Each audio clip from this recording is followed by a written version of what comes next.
कश्यप जी, हमारे बस्तर के सांसद श्री महेश कश्यप जी, मंच में विराजमान महिला आयोग की सदस्य सुश्री दीपिका सोरी जी, हमारे सुकमा जिले के अध्यक्ष श्री धनीराम बारसे जी, श्रीमती मांडे बारसे जी, डमरूराम नाग जी, अरुण सिंह भदौरिया जी, नुपुर वैदिक जी, जिला उपाध्यक्ष कोरसा सन्नू जी, स्वयं मुक्का जी, विश्वराज सिंह चौहान जी, रमाकांत नाइक जी, श्रीमती राधा मंडावी जी, श्री लीलाधर राठी जी, श्री होंगाराम मरकाम जी, श्री दिलीप पेदी जी, श्री संजय सोढ़ी जी, श्रीमती पार्वती जी, श्री भीमा मरकाम जी, श्री उपेंद्र चौहान जी, श्रीमती भुवनेश्वरी यादव जी, मंच में विराजमान सभी और महानुभावगण, यहाँ के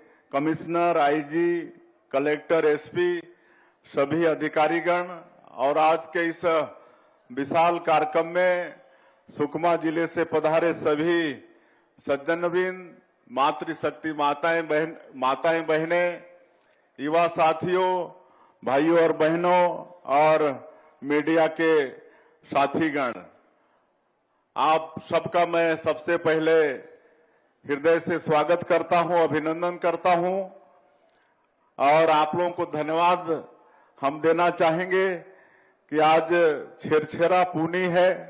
इधर मना रहे हैं ना, छेरछेरा नहीं मना रहे, तो उसके बाद भी भारी संख्या में आज के इस कार्यक्रम में पधारे हैं। आप लोगों का धन्यवाद और आप लोगों को छेरछेरा पूनी की भी बहुत बहुत बधाई और बहुत बहुत शुभकामनाएं। आज 205 करोड़ रुपए के विकास कामों का लोकार्पण और भूमि पूजन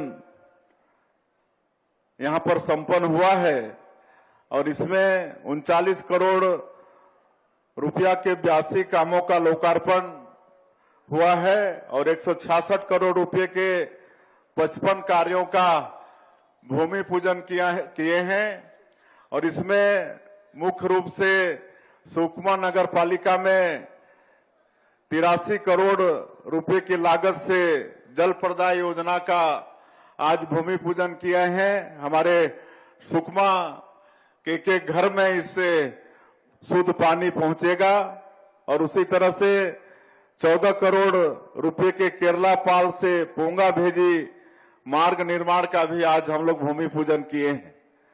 उसी तरह से सुकमा में हमारे बेटा बेटियों के लिए खेल अधोसंरचना उपलब्ध कराने के लिए स्पोर्ट्स कॉम्प्लेक्स बनाने जा रहे हैं और इसके लिए भी 11 करोड़ रुपए का इस स्पोर्ट्स कॉम्प्लेक्स का भूमि पूजन किए हैं। मैं समस्त सुकमा जिला वासियों को बहुत बहुत बधाई देता हूं, बहुत बहुत शुभकामनाएं देता हूं और आप सबको ये बताते हुए हर्ष हो रहा है कि इस बस्तर के जो संवेदनशील जिले हैं वहां लगातार एक साल हम लोग सरकार में हैं, तो सरकार और हमारे सुरक्षा बल के जवान बड़ी मुस्तैदी के साथ, मजबूती के साथ नक्सलवाद से लड़ाई लड़ रहे हैं और डबल इंजन की सरकार है। हमारे प्रधानमंत्री जी और हमारे देश के गृह मंत्री जी श्री अमित शाह जी का भी संकल्प है कि इस देश से माओवाद खत्म होना चाहिए और उस दिशा में हमारी सरकार भी काम कर रही है और मुझे पूरा विश्वास है कि जो 31 मार्च 2026 का इनका जो तिथि तय हुआ है इनके समापन का, उसको पूरा करने में हमारी सरकार सफल होगी और हम सब लोग बस्तर के क्षेत्र में शांति स्थापित करने में कामयाब होंगे। और अभी जो नक्सलियों के द्वारा कायराना हरकत किया गया, बीजापुर के कुटरू में जो ब्लास्ट करके हमारे सुरक्षा बलों को उड़ा दिया गया, 8 हमारे जवान शहीद हुए। मैं उनको आज के इस अवसर में विनम्र श्रद्धांजलि अर्पित करता हूं और सरकार पूरी तरह से उनके साथ है, उनके परिवार के साथ है। भगवान से प्रार्थना है कि उनकी आत्मा को शांति प्रदान करें। साथ में एक वाहन चालक भी, वो भी शहीद हुआ, उसकी आत्मा की शांति के लिए भी भगवान से प्रार्थना करते हैं।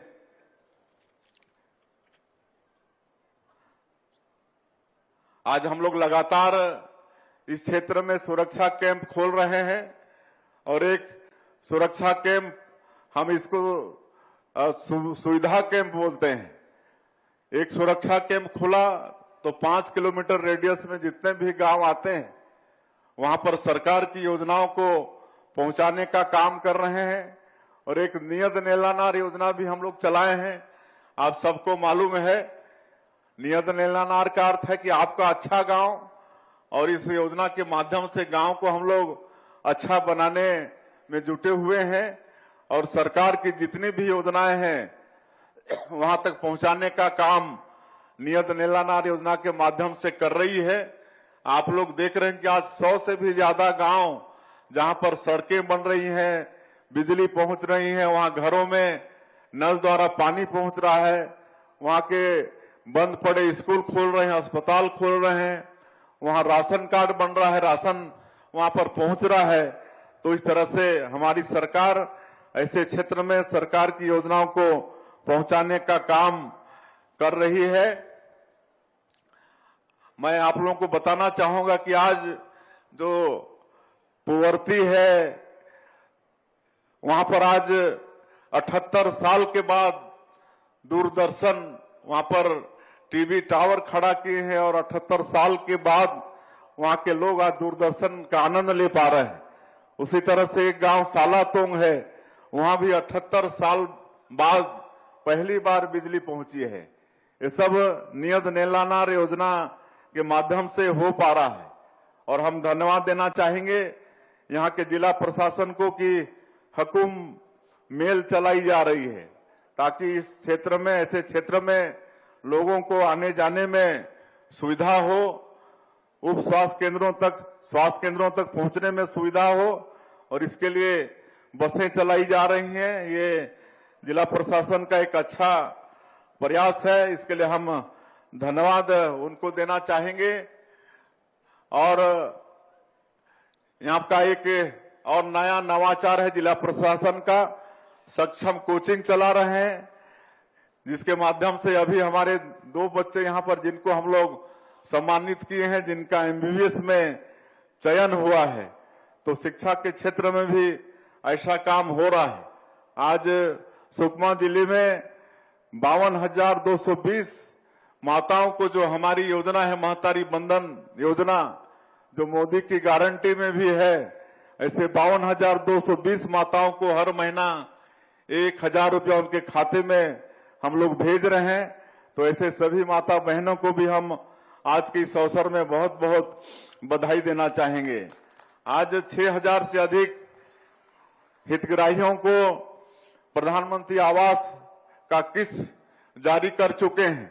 आप सब लोगों को मालूम होगा कि कांग्रेस की सरकार में हमारे प्रदेश के 18 लाख लोग प्रधानमंत्री आवास से वंचित हो गए थे, गरीबों का हक छीना गया था।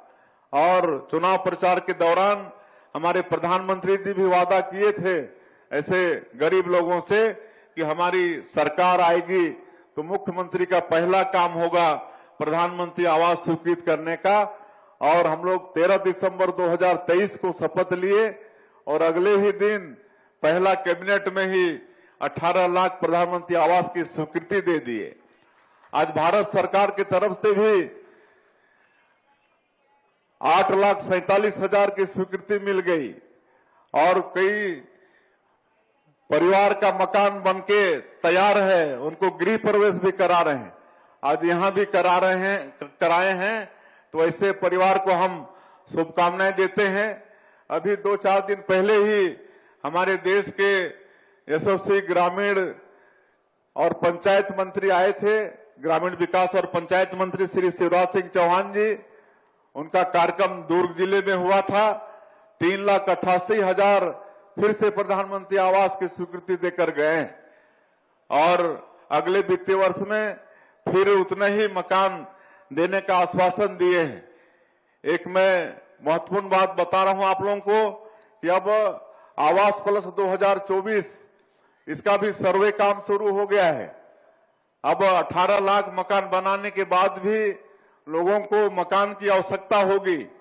काहे कि हमारे बेटों की शादी होगी तो उनको अलग घर चाहिए ना, तो ऐसे लोगों के लिए फिर आवास प्लस 2024 उसका सर्वे का काम शुरू हो गया है। और इसमें आप लोग ध्यान से सुनिए कि जिनके पास 2 व्हीलर है उनको भी प्रधानमंत्री आवास मिलेगा। पहले वो सब वंचित हो जाते थे। जिसके पास 2.5 एकड़ सिंचित जमीन है उसको भी मिलेगा। 5 एकड़ असिंचित जमीन है उनको भी प्रधानमंत्री आवास का लाभ मिलेगा।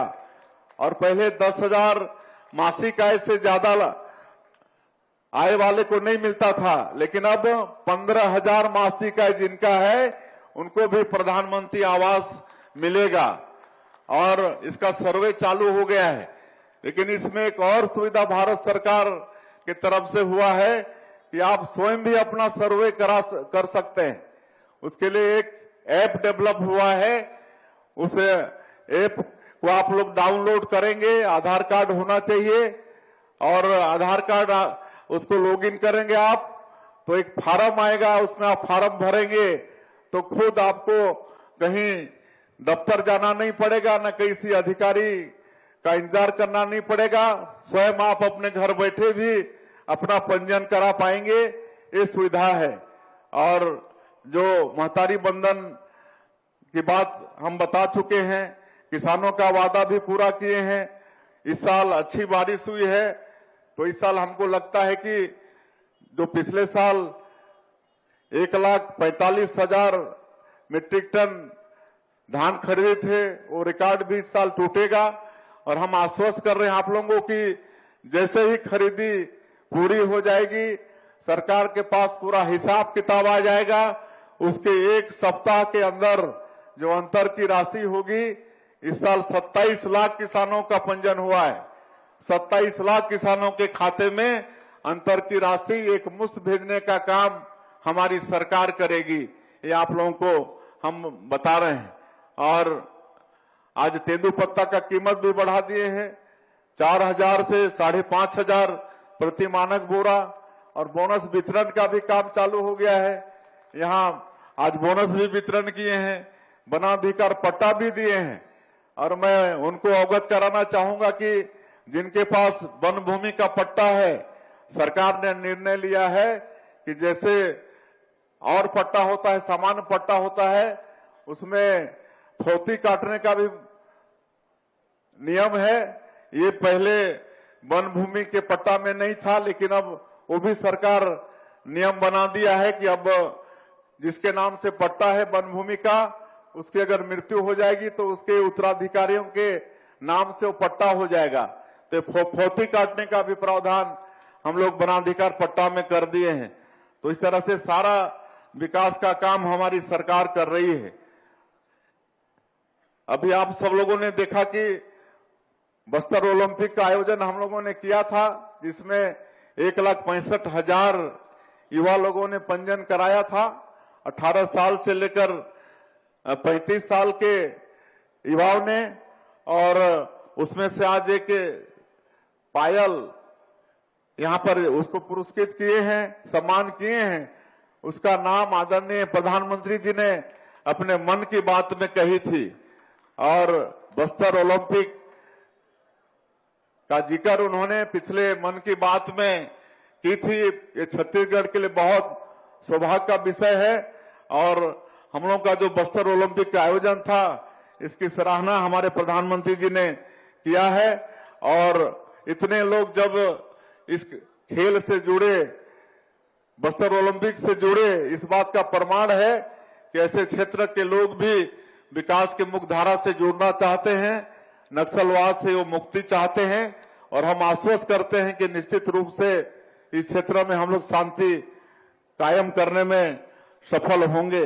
और चूंकि और कार्यक्रम में जाना है, इसलिए और ज्यादा मैं नहीं कहते हुए, आज 205 करोड़ रुपए का सौगात सुकमा जिले को मिला है। मैं फिर से एक बार समस्त जिले वासियों को बहुत बहुत धन्यवाद देना चाहूंगा। छेरछेरा पुनी का भी मैं आप लोगों को बहुत बहुत बधाई देना चाहूंगा।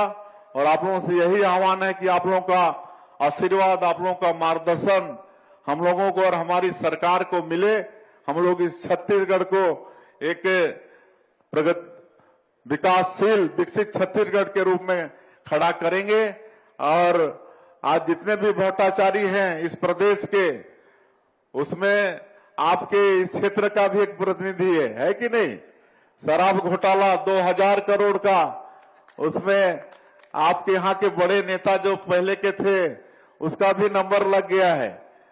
अब जब जांच चल रही है तो बोलते हैं कि मैं तो अनपढ़ हूं, जैसा अधिकारी लोग बोले वहां दस्तखत कर दिया। इससे थोड़ी ना कोई बच जाएंगे। अब जांच हो रही है और जितने भी दोषीदार हैं इस प्रदेश में, चाहे वो कोयला घोटाला के हों, महादेव घोटाला के हों, शराब घोटाला के हों, डीएमएफ घोटाला के हों, सब आज दंडित हो रहे हैं। पीएससी में भी जो घोटाला किए, हमारे छत्तीसगढ़ के बेटा बेटियों के भविष्य के साथ खिलवाड़ किए, उसकी भी आज सीबीआई जांच चल रही है और उसमें भी दोषीदार लोग जेल जाना उनका भी शुरू हो गया है। तो आप सब लोगों को आश्वस्त करना चाहेंगे कि हमारी ये सरकार करप्शन के मामले में जीरो टॉलरेंस की नीति में चलेगी और दोषीदार कोई भी होगा, कितना बड़ा होगा, उसके ऊपर सरकार सख्ती से कार्रवाई करेगी। ये आप सब लोगों को हम विश्वास दिलाते हैं। आप लोग भारी संख्या में आज ये त्योहार होने के बाद भी आए। मैं फिर से एक बार आप लोगों का हृदय से स्वागत, अभिनंदन और धन्यवाद करते हुए अपनी बात समाप्त करता हूं। जय हिंद, जय छत्तीसगढ़। बहुत बहुत धन्यवाद माननीय मुख्यमंत्री महोदय, आपके उद्बोधन और आशीर्वचन के लिए। और क्षेत्र की जनता भी आपको पूरी तरह से धन्यवाद देती है एक सौगात को देने के लिए। और अब स्मृति चिन्ह, और मैं आमंत्रित करना चाहूंगी माननीय प्रभारी मंत्री जी एवं कलेक्टर महोदय सर को कि आपके द्वारा स्मृति चिन्ह हमारे आज के मुख्य अतिथि महोदय माननीय मुख्यमंत्री जी श्री विष्णुदेव साय को प्रदान किया जावे।